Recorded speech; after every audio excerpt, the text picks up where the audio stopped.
Puesto que ningún alto mando parecía atender a las quejas de los mineros de Lapzu, nadie fue capaz de imaginar hasta qué punto se estaba fraguando una verdadera rebelión que pondría en jaque a todo el Consejo.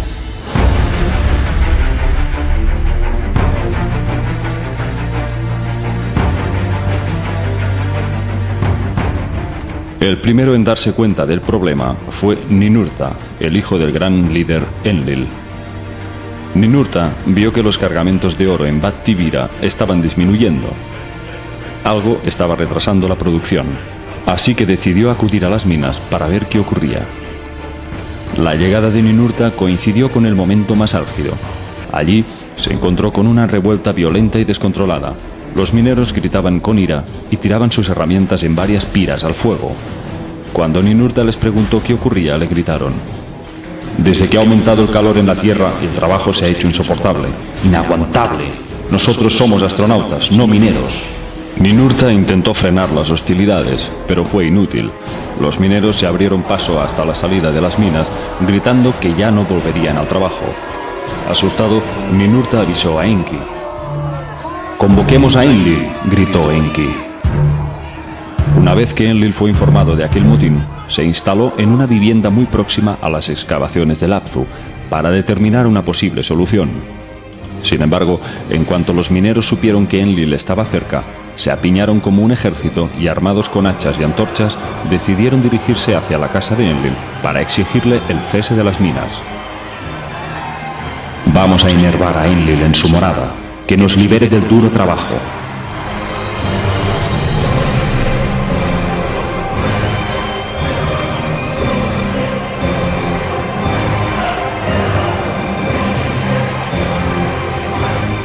Enki y Ninurta intentaron dialogar pacíficamente para llegar a un acuerdo, pero los mineros apresaron a Ennugi, el oficial en jefe de las minas, y se abrieron paso entre los túneles hasta la salida.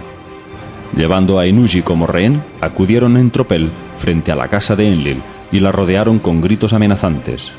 «Proclamemos la guerra, nos liberaremos a través de las hostilidades».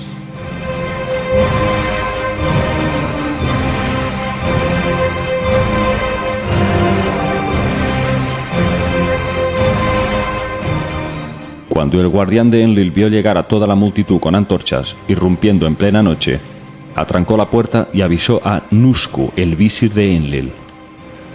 Nusku despertó a su señor, lo sacó de la cama, diciéndole así: «Mi señor, la casa está rodeada, hasta la puerta han llegado los hostiles Anunnaki». Enlil pidió entonces la presencia de Enki y Ninurta. Salió luego fuera y cuando vio a todo ese ejército de rebeldes, dijo: «¿Qué es lo que están viendo mis ojos? ¿Es contra mí contra quien se está haciendo esto?». Así les dijo Enlil: «¿Quién es el instigador de las hostilidades?». Los Anunnaki se mantuvieron unidos. «Cada uno de nosotros ha declarado las hostilidades. El trabajo es excesivo. Nuestro trabajo es duro. Grande es nuestra aflicción». Así le dijeron a Enlil. Alertados por la situación, Enlil y Enki transmitieron palabras hacia Nibiru y le contaron al gran soberano Anu lo ocurrido.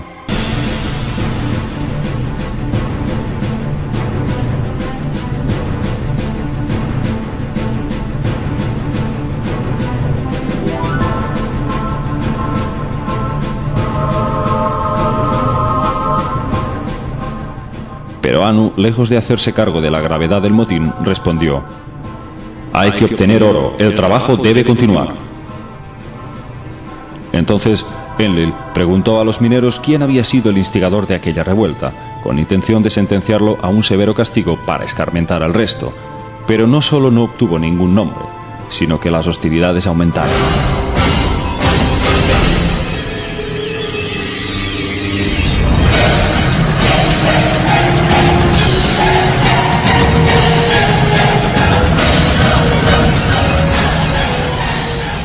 Quedaba claro que nada podría solucionarse por la vía de la amenaza o el castigo. Enki, por su parte, exigió la liberación de Ennugi, el jefe de las minas, y los mineros lo soltaron a cambio del cese de las minas. Pero Enlil no quiso ceder y le pidió a Enki que forjara nuevas herramientas para seguir con las excavaciones. Enlil, con su carácter tiránico, no parecía darse cuenta de lo que estaba ocurriendo, y cuando la situación subió de tono, casi al borde de declararse un consejo de guerra, llamaron a Anu para que acudiera personalmente a la Tierra.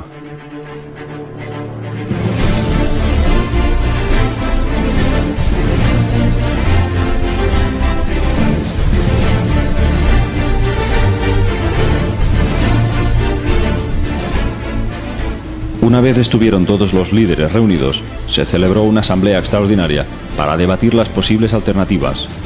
Anu escuchó en primera persona las quejas de los mineros y les dio la razón, admitiendo su falta de sensibilidad. El gran rey cedió y ordenó el cierre total de las minas. Llegados a este punto, una pregunta seguía acechando a todos. ¿Qué hacer ahora? Los Anunnaki seguían necesitando el oro con urgencia. Interrumpir el suministro de oro significaba condenarse al desastre absoluto. Según los cálculos de Sitchin, los dioses Anunnaki se hallaron debatiendo esta disyuntiva hace unos 300.000 años. Así pues, en plena asamblea, Enki se puso de pie para proponer una alternativa viable para el problema. Pero antes de su intervención, solicitó la presencia de su sabio hijo Ningishida. Ningishida significa Señor del Árbol de la Vida, un dios que custodiaba todos los secretos divinos de las ciencias de la genética y la biomedicina. Enki le había conferido a Ningishida todos sus secretos, incluida la envidiada habilidad de resucitar a los muertos. Ningishida era representado con las dos serpientes entrelazadas que designaban las dos hélices del ADN, que luego pasó a ser el símbolo de la medicina, el caduceo. Más adelante, en la cultura egipcia, Ningishida fue venerado como el dios de la alta magia, Thoth. Una vez que Ningishida acudió a la asamblea, Enki se retiró unos instantes para deliberar a solas con su hijo. Después, Enki se dirigió ante el consejo y dijo lo siguiente: es posible una solución. Creemos un Lulu, un trabajador primitivo, para que se ocupe del trabajo más duro, que ese ser cargue sobre su espalda el duro trabajo de los Anunnaki. Asombrados quedaron los líderes asediados. Ciertamente se quedaron sin palabras.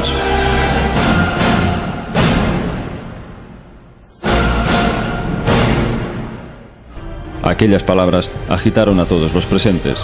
Las reacciones fueron dispares. Mientras unos pensaban que Enki estaba bromeando, otros acogieron la propuesta con fascinación. ¿Era en verdad posible violar las leyes de la biología y acelerar las pautas de la evolución de las especies para ese fin?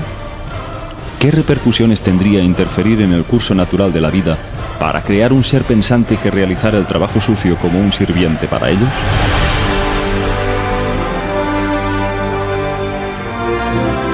¿Era espiritualmente lícito jugar a ser dioses?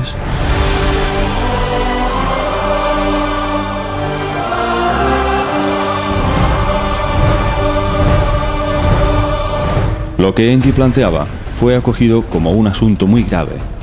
Otros, en cambio, vieron posibilidades infinitas para hacer un uso adecuado que resolviera el gran atolladero en el que estaban.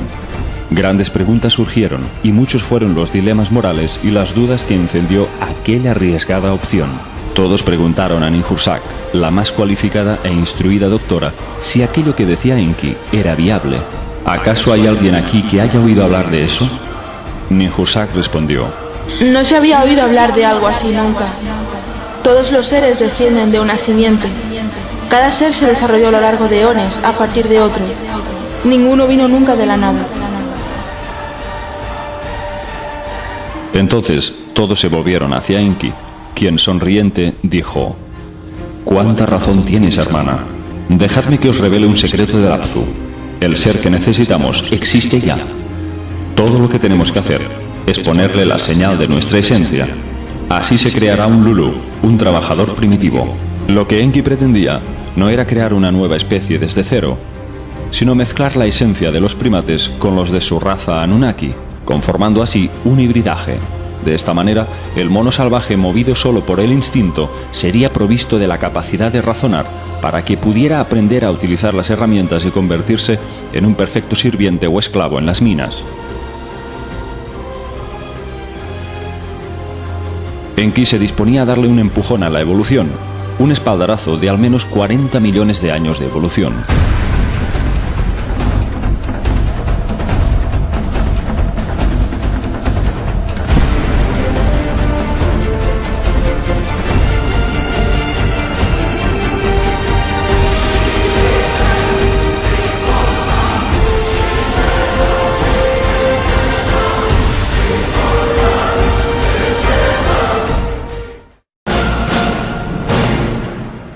Pero ¿cuáles serían las consecuencias de este arriesgado experimento?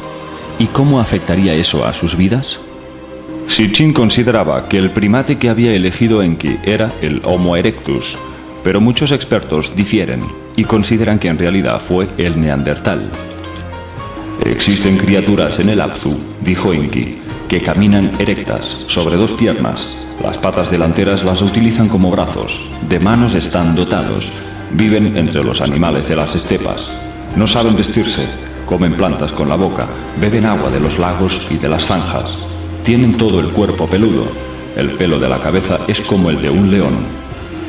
Enlil se mostró muy escéptico, pues no tenía conocimiento de que existiera semejante criatura.